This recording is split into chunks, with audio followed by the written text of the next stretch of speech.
Welcome to It's an Ink and Stampede. This is Darlene, and this is part 4 of the Home for Thanksgiving album.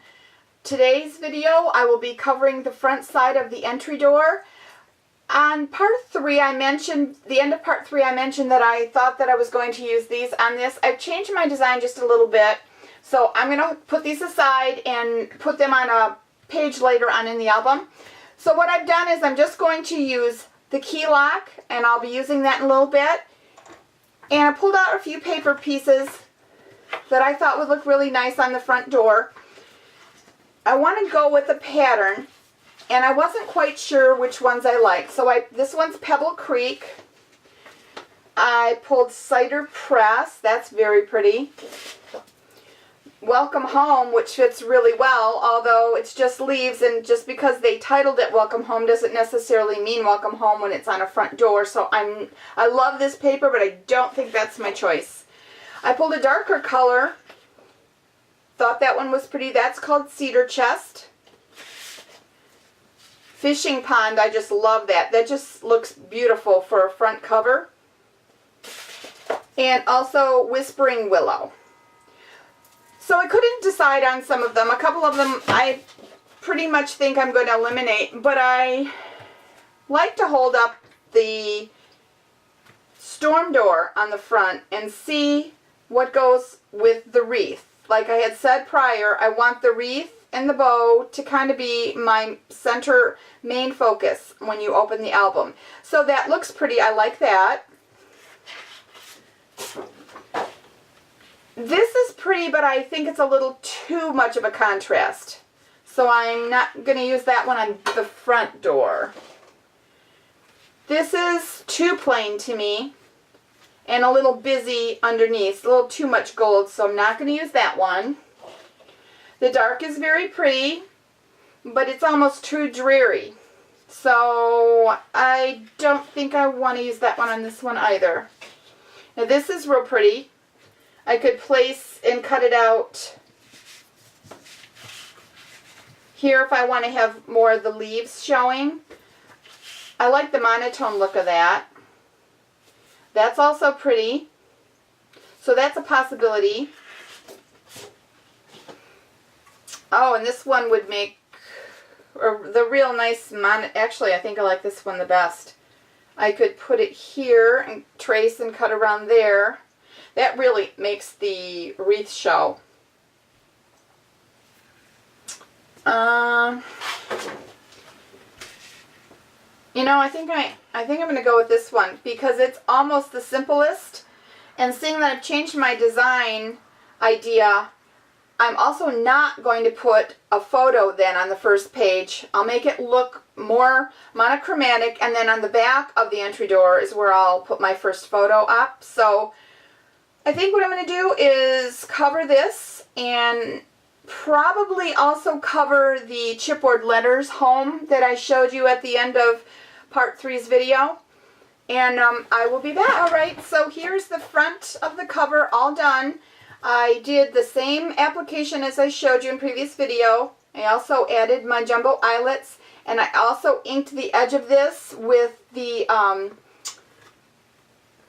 Wild Honey, the Wild Honey Distress ink. Just subtle, not a real lot, but just enough to make it look a little bit warm. And I think that looks really pretty. I also traced around the chipboard letters home. Same application again, put the paper on, and I inked around the edges with the Wild Honey. This paper I thought was really pretty. It was simple. It kept the vertical lines that I wanted to keep on the album. So I had a couple sheets of this. So this is called Humble Plum from the SEI Homestead line. And I think we'll be using this on the back of one of the pages or for a photo mat. Very nice, simple paper, but still very elegant. So what I would like to do then for the next step would be, I was thinking I would emboss this little latch. If we put a little bit of a metallic, if I put the home up to the top and put the latch here, I think that would make the page balance nicely. I think I may maybe I will stamp the word welcome up here, so welcome home. I have family that's out of town. They'll be coming back for Thanksgiving. And then maybe some dimensional leaves on the corner down here. Alright, I'm going to emboss this latch for the door, and I'm going to use Powder Kegs Not So Rusted Penny. I got a set of these embossing powders a few years back, and they have a nice combination of 2 to 3 different colors of crystals inside. So this makes a nice metallic look. So just get the embossing ink on the latch. You want it really saturated. We're going to do a couple of coats on here.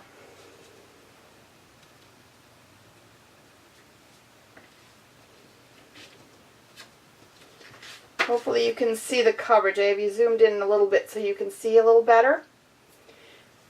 Move this out of the way. I'm not going to dump it back yet because we're going to do another coat. And heat set this. Let that cool for a moment. And I'm going to do one more layer. And once I have the second layer on and I'm getting ready to heat set it, I'm going to take this image. This is a cube from Stampendous that's got different rubber stamps on all the sides. And I'm going to use this smaller image, and I'm going to press it into the embossing powder once it's melted before it cools very lightly, and get a real subtle indentation or image into that embossing powder.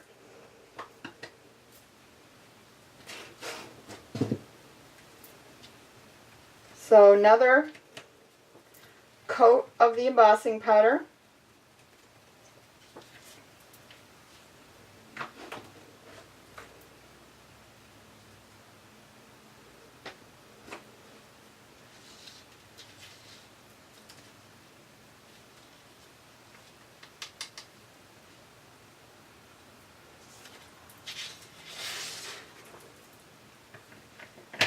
And pour this back into the bottle, into the jar.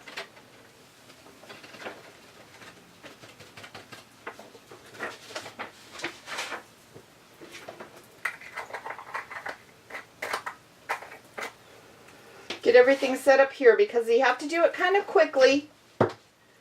So we'll emboss. Once it's still warm, press it in, release it, and let it cool.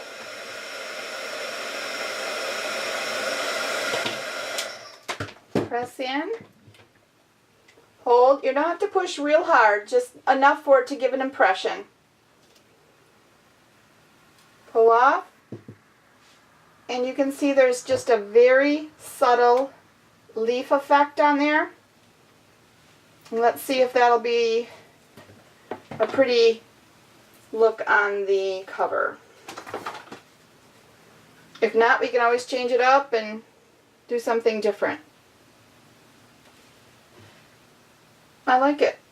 I also think I'm going to put this home at the top, so that kind of complements it. Keeps your eye moving. And then I'll have some leaves at the bottom. Let's see if that will look, if that home looks good.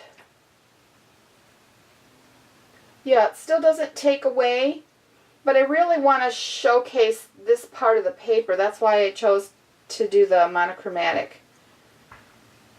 And that placement's almost good where it is. So let me mark this with a pencil.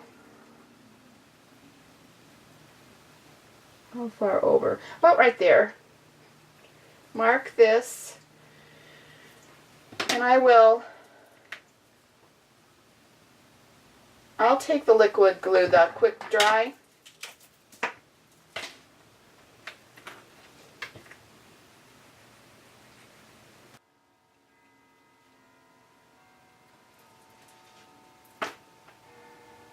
Press down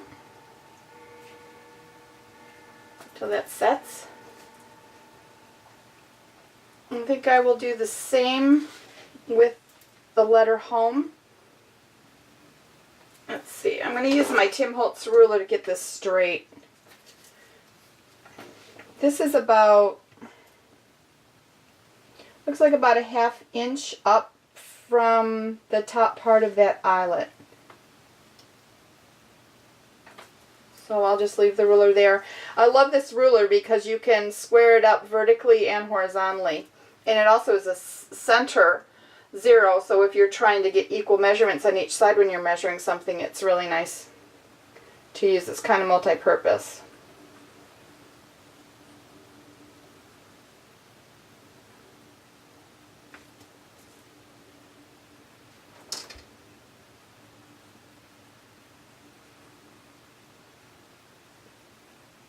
I'm going to press.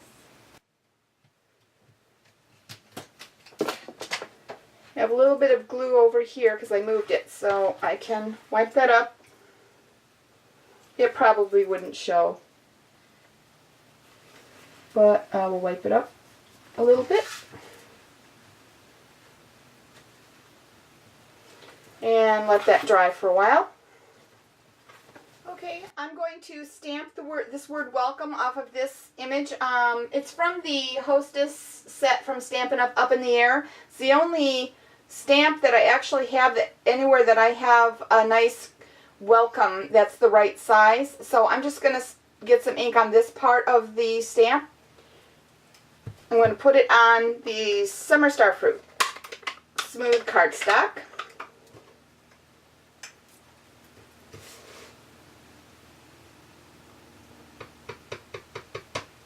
Make sure I didn't get ink on anything else, just in case.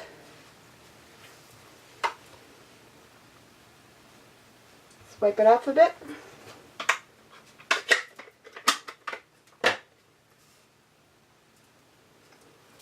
And I'm going to stamp it about right here.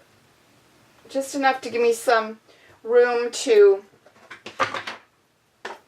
use my word window punch. And line this up. I hope I'm going to have to peek and see if it's straight from where I'm at. Pretty good. Punch that out. And I think I will use some of that Wild Honey again, the Distress ink.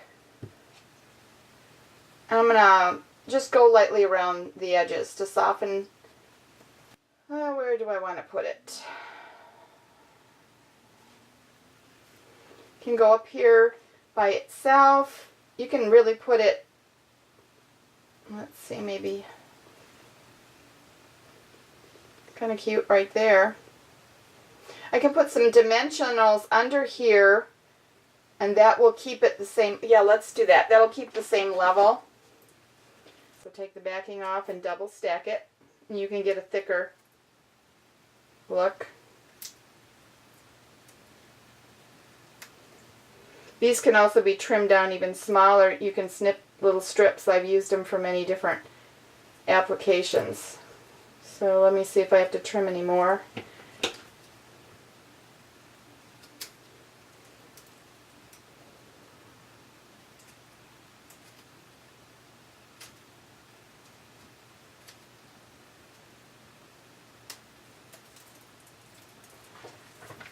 I think that'll do it.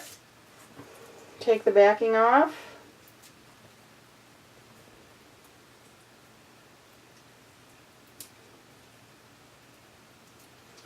And also a dot of glue right here about. Just to hold that little tip that we don't have anything sticking on, dimensional sticking on. And hold it up my way a little bit, make sure I have it straight.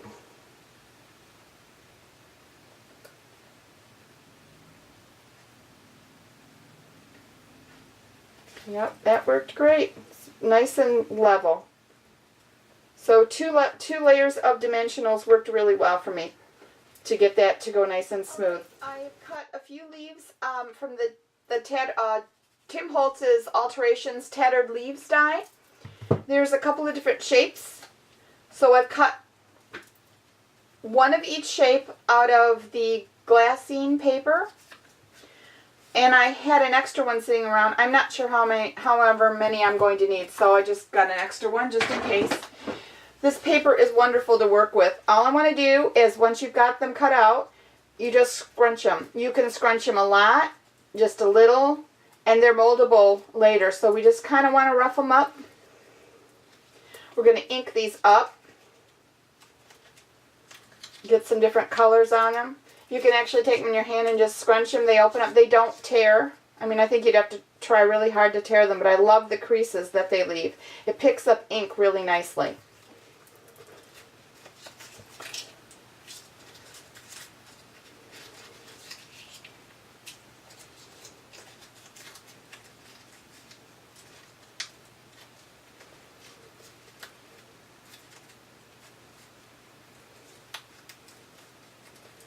And I'm going to use probably just use the soft suede to darken it a bit. Maybe I usually use the ink daubers. Let me see if I can get those for you real quick. The blending tool will work really well too. And I'm also going to use the Cajun Craze. And you'll be able to see, I just scrub the ink dauber over the top and just lightly start to put some ink on. Randomly on here.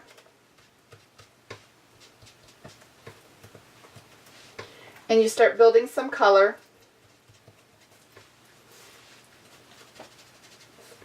I let it dry in between and then I do another layer. And then I come back and I usually will run it around the edge somewhat. The harder you push, the deeper the color goes.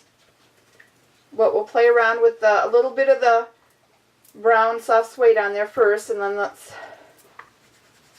do a little bit of the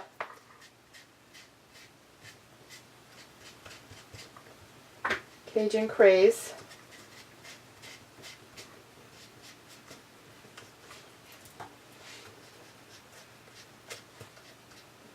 Even though these are oak leaves and they never have red on them, we're going to go for the little artistic look here. Just for some color. But I'll do mostly brown on the oak leaves.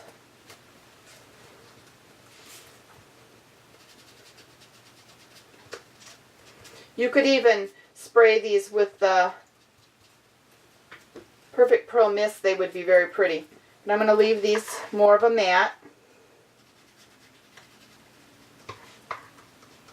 And see how the second coat will start darkening. You'll get a lot of the crinkles that you made will fill in. It picks up the ink really nicely. And then I go around the edges when I'm finally to the color that I like. Then I just finish the edges off a bit. Alright, I played around with these a little bit, added some more brown, and I thought when I held it up next to the page, I thought it was a little flat and it needed a little bit touch of that subtle yellow. So I did do a few more little spots with the wild honey again. And I have another leaf that I even experimented it with and put a little bit of a touch of green in there. And this was Old Olive from Stampin' Up. So I'm not sure if I probably won't use all of these. We don't need that many. But I'm going to put them down here. My last leaf here, and this is the one I want to hold together. Let it set up a bit. And I'm going to place it here. So I'm going to pinch it for a minute and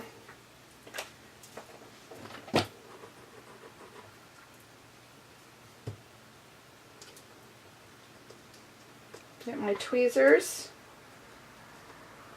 smush it.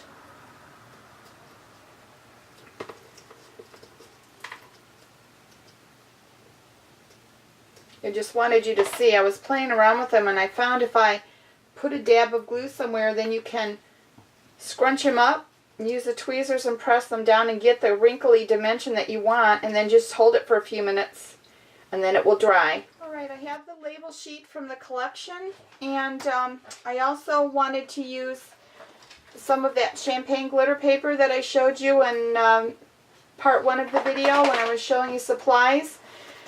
And I think if I punch a large circle and use this as a mat, one of these, maybe this one, or the pumpkin. Let me do the circle first.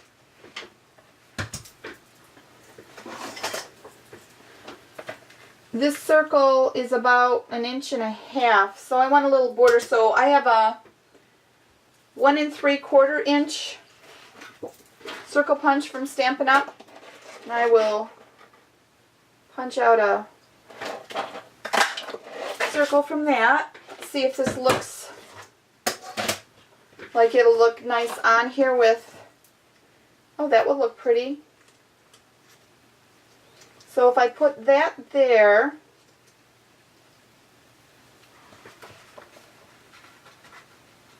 let's see.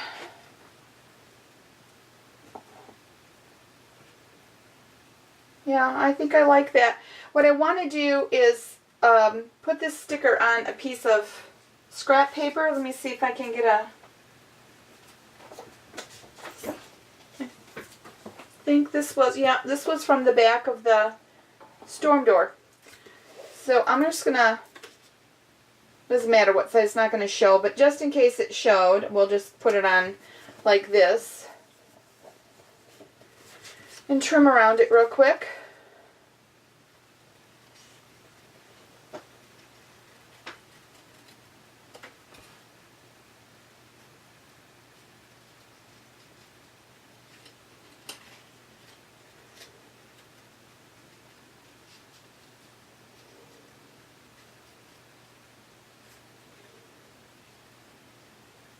I'm going to ink the edge of this, I think. Usually try to keep the same idea throughout the whole album. If I'm inking edges, I try to keep the same ink on all the same edges. It seems to draw the project together for me.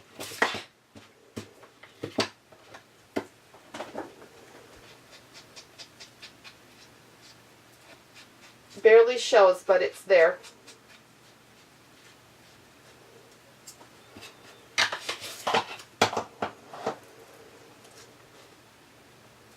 So maybe if I pop that up with some more of the dimensionals and also pop this up a little.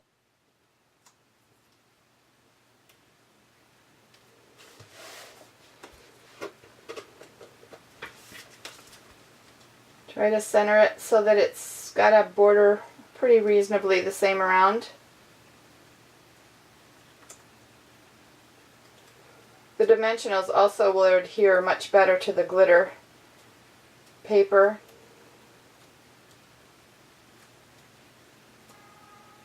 That. Keep some of that. You can play with this paper too. That's what I like about it. If you want it to move around, you can move it around. So you're not stuck in the same look. And then I did find, just have to find it, I barely use these. I have these, I think they're Tim Holtz stick pins. And I think if I punch a circle and just write 2012 and put it through that, glue it and put it through an area where the foam, the dimensionals aren't showing. I don't know if I'll put it down or up. We'll see. Let's do the circle for it first, and I'll just use the same paper. Might as well try it. Again, little Wild Honey Distress ink to get rid of that white edge. So I'll put some glue on here. And then as I'm putting it in, it'll nestle down in nice and tight. And once it's dry, it should stay secure. Alright, so let me remove all this and we'll see if we put the storm door page back over the top. See if it looks okay that way. Oh, good, that little leaf even peeks through the bottom, which I really honestly didn't plan. So I really am impressed with that. That's nice. Very cute. Alright, so that is the finished part of the front of the entry door. And we will go on to part 5 where I'll do the reverse side, and that's where we'll do a photo mat and something where we can do some journaling. So thank you so much for stopping in. Have a great day.